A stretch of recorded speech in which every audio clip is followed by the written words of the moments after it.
It is not who you are that holds you back. It is who you think you are not. Thank you for joining me once again on The Muse today. My name is Peace Adeniro, and this is the show where we shine the spotlight on creatives and their different expressions. I have an author in the studio already, and I cannot wait to delve into that conversation. I'm so excited already. In case you've not followed us yet, you can do that right now on Facebook, Twitter, LinkedIn, and Instagram at ImpactTV and ImpactTV UK. So let's just go ahead and check her profile right now. We'll be back shortly.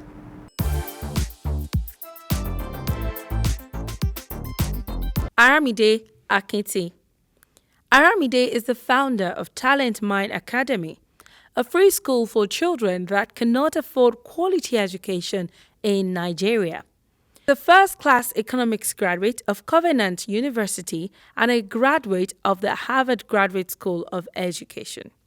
Having worked on local and international education projects that focus on expanding learning opportunities for marginalized children, she has been recognized by the Malala Fund and Global Partnerships for Education as one of the 10 outstanding youths transforming education worldwide. She was also listed as one of the 100 most inspiring women in Nigeria by Leading Ladies Africa. She is the author of the ebook 20 Lessons I Learned at Age 20, and she runs a mentorship program for female teenagers known as Lady with a Difference.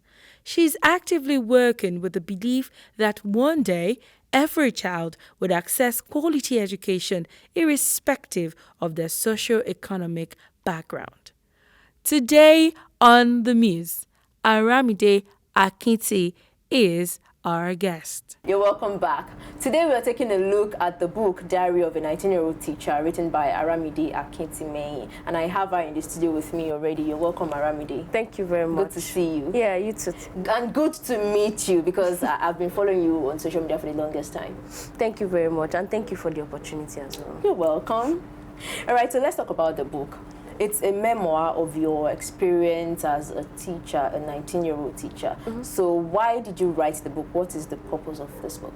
So coming from an average Nigerian home in Nigeria, right, I came from a context where success basically was defined by how much money you had and how much cars you drove and how much houses you had. Mm-hmm. And basically around me, I was just seeing a lot of people who were doing the kind of things they were doing because of the definition of success. And so if someone was going to study banking and finance, they wanted to be a banker, not because they really had passion for it or not because it was their dream, but because of the money that comes with banking. Or maybe now banking is not selling as much as it used to, but growing up, banking, like my mom was a banker, and I wanted to afford the kind of lifestyle she could afford, and my mom was able to travel. We didn't come from like a rich home, but it was an average Nigerian home. It was an average Nigerian home, and we could go to good schools and all that. So I wanted to afford that kind of life,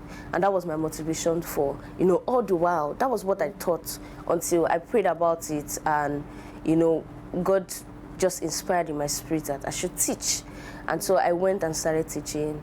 And I feel like from the time I made that decision to actually teach, I feel like I've actually been living my life. And I feel like right now, I know, yes, I have long life in Christ, but if I die right now, I have a satisfaction that I've lived a life worth living. And I wrote this book to correct the notion that it's not about how much money you have.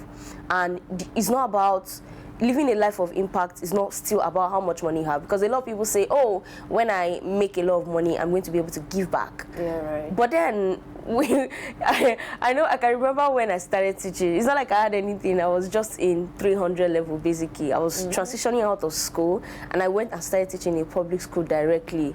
And because my parents thought that, what's wrong with you?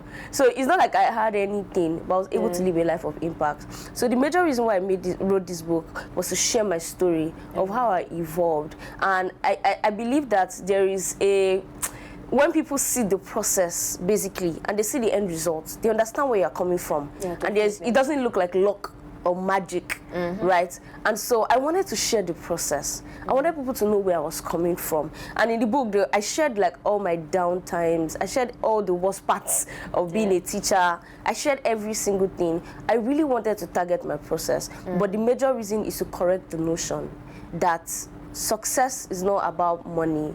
It's not about having number of cars and houses. If you live a life of impact, that is success. To me, basically, that is success. If you reach out, even if it's 100 naira you give someone on the road, that's success. And so there are so many things I wrote the book for. And I wanted to share about the Nigerian education system too.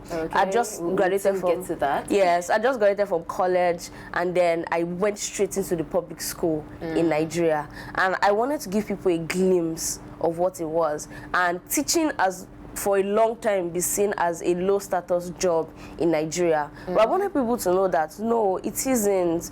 And I feel like the best way or the easiest way to make an impact in this world, especially in a country like Nigeria, is to actually teach, because that's where you get to meet children in marginalized communities, children that actually need, you know, the kind of things you can offer, the kind of content you can offer.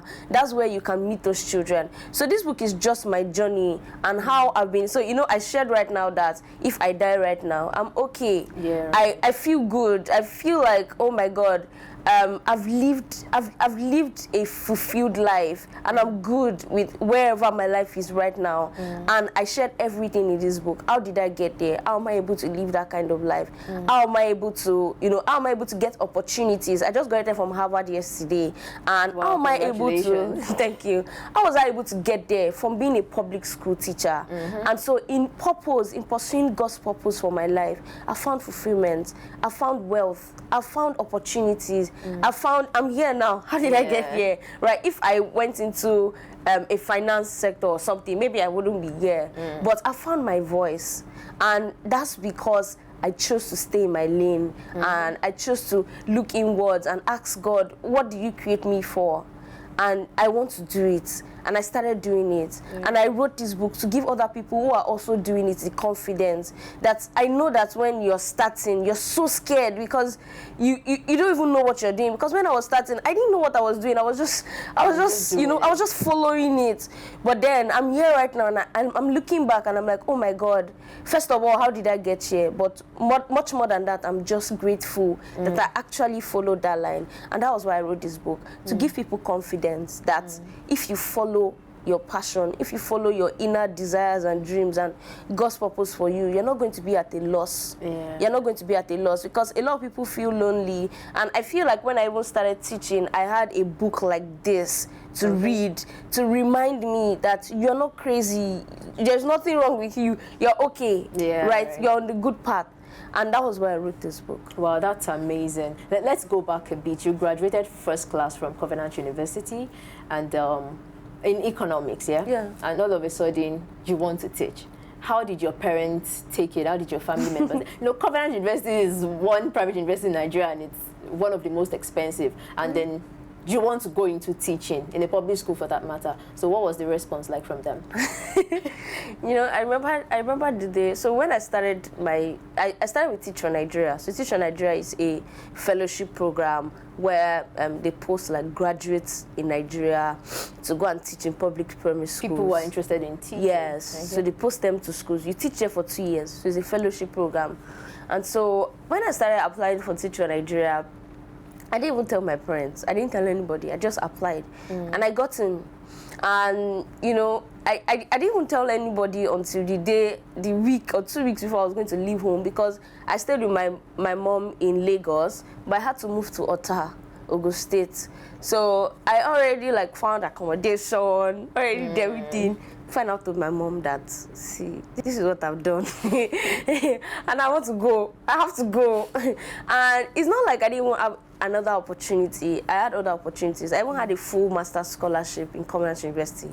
But then in my head, I'm just like, oh, I want to teach, right? That was the only thing going through my head. And I just told my mom was just looking at me that you're a joker, because where are you? Like, you're the first daughter of this house. We have spent millions sending you to school, and now you want to teach. And how much, how much are they going to pay you for doing that? And the money they were going to pay me, if I had all the opportunities and I think about all the opportunities I had at that time, it wasn't even up to half of it. And so my mom really thought I was crazy.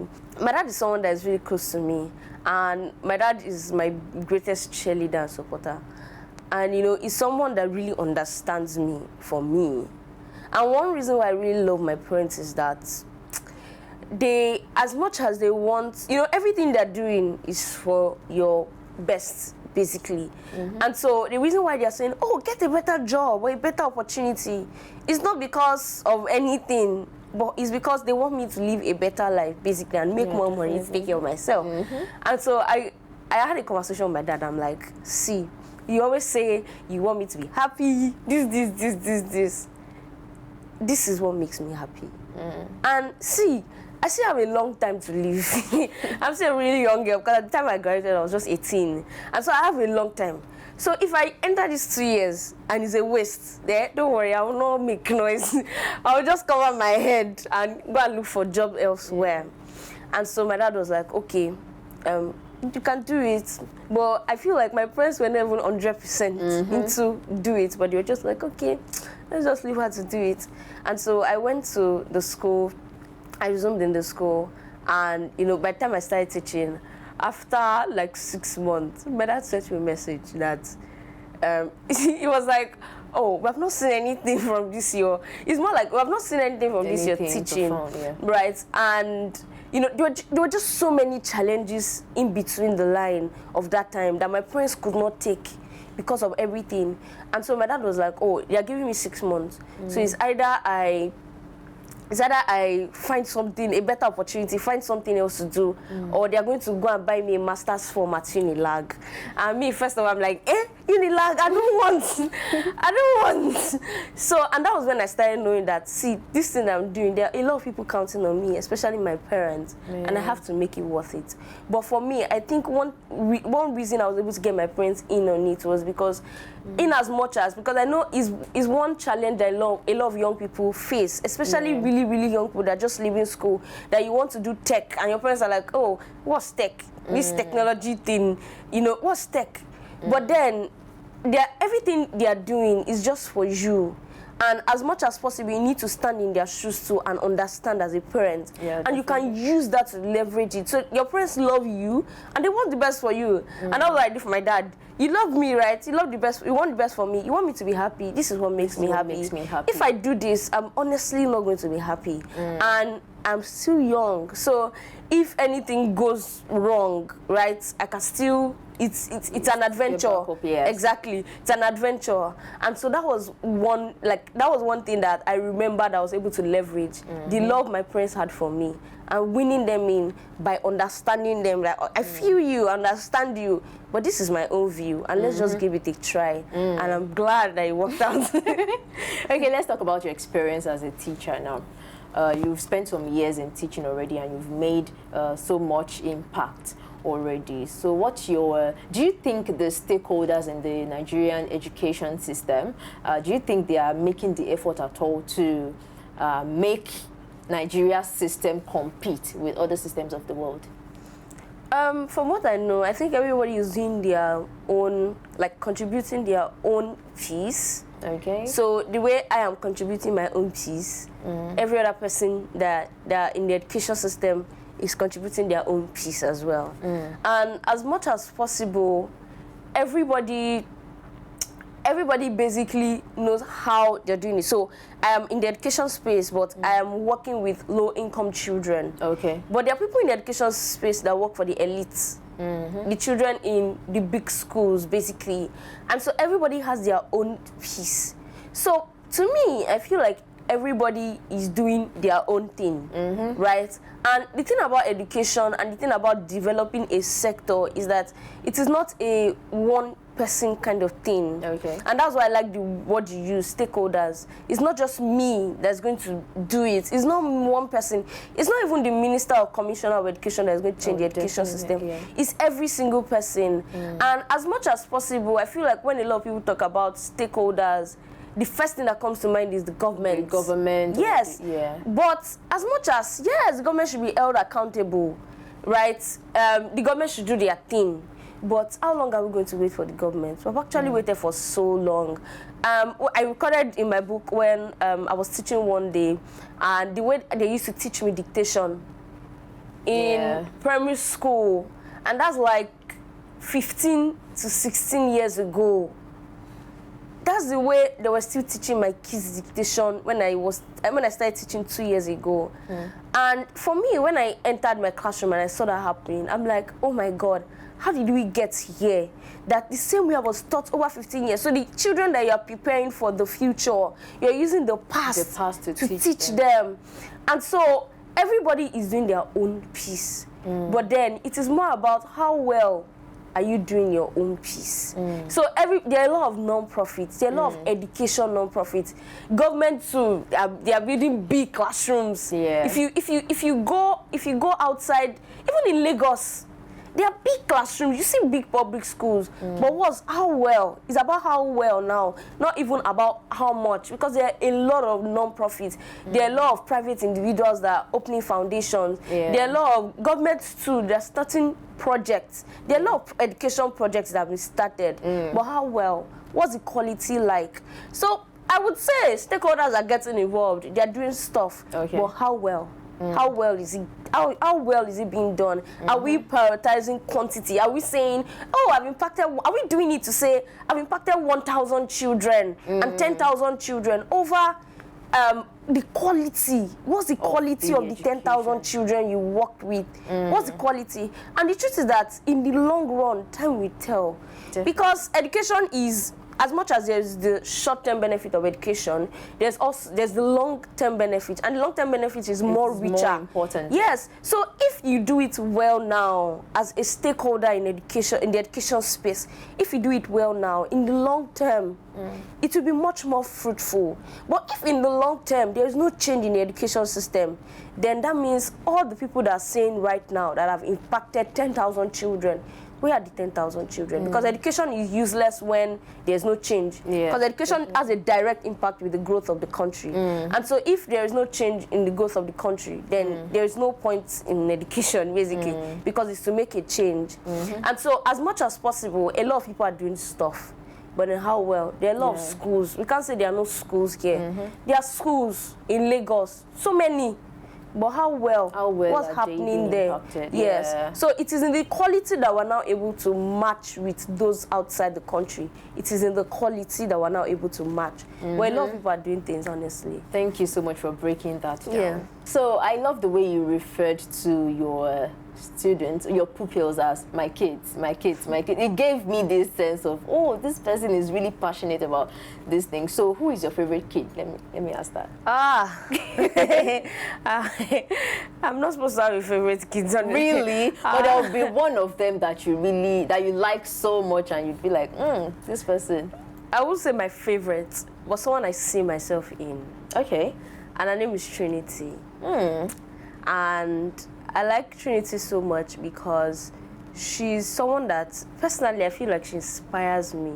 Okay. Because I've worked with her for 2 years, and I'm still working with her now. So this is like the third year of working with her.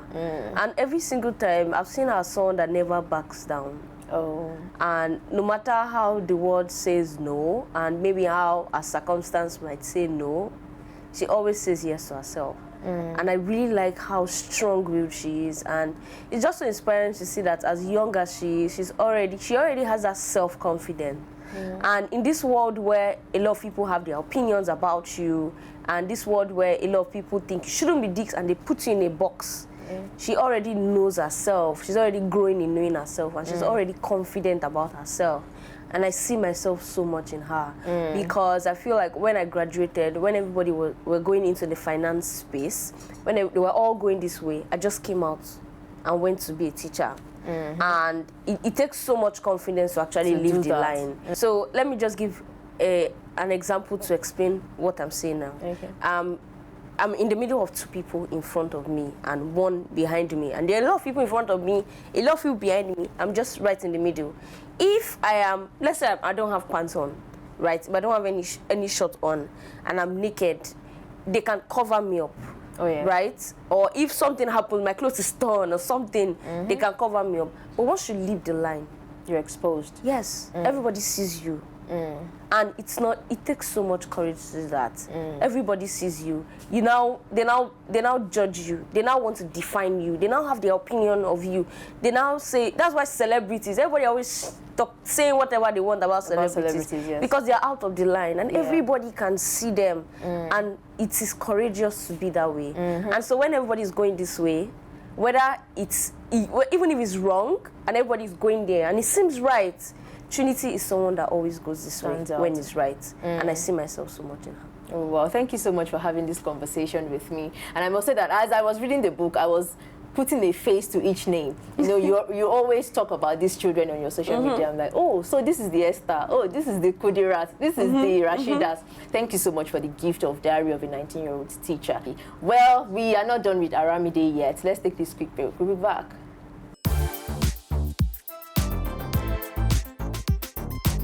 This is the part where we give you a teaser. We'll be taking an excerpt from the book Diary of a 19-year-old Teacher by Aramide Akinti, and we're going to be doing this together. So Aramide, you take, we are reading this together. So you already know what to read now. Let's go. Okay, so the beginning, as I entered the primary 2 classroom of St. Peter's Roman Catholic Mission School, my mind was filled with various thoughts. Why are they so old? Why are they so many? Why do they all look so timid and skinny? Why do they still use a blackboard? This was my reality now. I would be with these kids for the next 2 years of my life. I felt like running back home because of what I saw. It was a two-way card. I run back home or stay with these kids for the next 2 years and give them the future and reality that they never thought existed. So I chose to stay. I just graduated from Commonwealth University on the 20th of July 2018 with a first-class honors in economics at age 18. And all that was in my head was just to teach. How did I get to this point? In my final year, I was in a leadership development class when a friend of mine asked, Aramide, have you heard about the Kaduna teacher's failure on a primary 4 competency test? The news was too bad to be true. I asked for the link, and to my greatest surprise, 21,780 teachers out of 33,000 teachers in Kaduna had failed a primary 4 test. I didn't even know when tears started dropping from my eyes. Before then, I had read about Finland and Japanese education systems, and the comparison of these systems with the Nigerian education system made me uncomfortable. During this time, I heard about the Teach for Nigeria Fellowship and applied for it. I knew that I wasn't fully qualified because I had no prior experience in teaching in a formal classroom. However, I was passionate about creating a change in the Nigerian education system, no matter how small, and I applied for the fellowship regardless. At this point, I hadn't even informed my parents about my plan to teach. If you want to know what happened after, get the book. Well, thank you for reading this excerpt with me. But we are still going to play the game. And I'm going to beat you. All right, let's go on this short break. We'll be back to play games. I'll be playing our game with Aramide, and I'm so excited that she is excited to play the game with me. Am I lying? No. No. Okay, no, yes. I'm excited. Okay, yeah, you're excited. All right, so this is the game. It's a word construction game. I say a word, you pick the last letter of my word. That will be the start of your own word. So you say the word, I pick the last letter and start my word with that, and we go on and on and on until someone loses out. So when someone loses out, that's the end of level 1. Then we move to level 2. Okay. Level 2 would be the last 2 letters instead of the last letter. Level 3, the last 3 letters. You're super pumped, yeah? Why are you sighing? All right, so here are the rules of the game. No 2-letter words, no 3-letter words. No word that has been said before. Okay. No stuttering, no freezing, no, no. Okay, if you want to, you're allowed to say A millisecond. Okay. All right, are you ready? No time at all. No. I can't tell you no time at all. All right, so let's play the game. Are you ready? Are you sure? So your word is expert. Tampon. Nonsense. That's a word. I know, yeah, I just said nonsense. Like, let's continue. Okay, no. nonsense, extra. Arithmetic. Secular. Rashes. Seesaw. Seesaw. What's the spelling of seesaw? What's the spelling of seesaw? Seesaw. Which of the seesaws? The playground, the seesaw in the Oh, that's what you mean. Okay. So Aramide, I won level 1. You won level 1. Okay, let's move to level 2. I'll get back at you. Let's move to level 2. Level 2 would be the last 2 letters. So you're giving me your word. Okay. Now, wait. Don't phonetize it, please. Just so that I'll be able to pick the words. Freshman. Anthony. Freshman. Freshman. A-N. Anthony, yeah, I got it. Okay, so 2 words. Yeah, I just said it. So you froze. I won level 2. I was correcting you, love. That's part of freezing. So I won level 2 sharp. Let's move on to level 3. Level 3 is the last 3 letters. Do you want to give me the word or I should give you the word? You want to give me your word? Okay, let me let you give me your word. Experience. I won. Okay, I was supposed to give you. No. It has already happened. Like, okay. Once the time has passed, you can't go back again now. So I won. So Aramide has 2 points and I have just 1 point on the game segment today. I'm excited, at least I have 1 point. Some people had 0 points. Okay, thank you so much for playing this game with me. Thank you very much. It was fun, and we're not done just yet. We still have to make Aramide observe the Muse tradition. So let us just take this breather. I'll be back.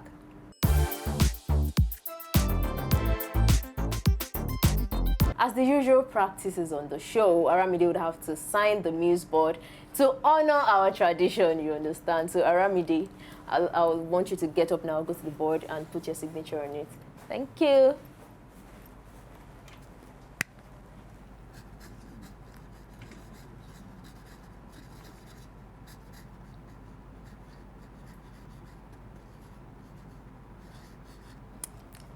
Thank you so much.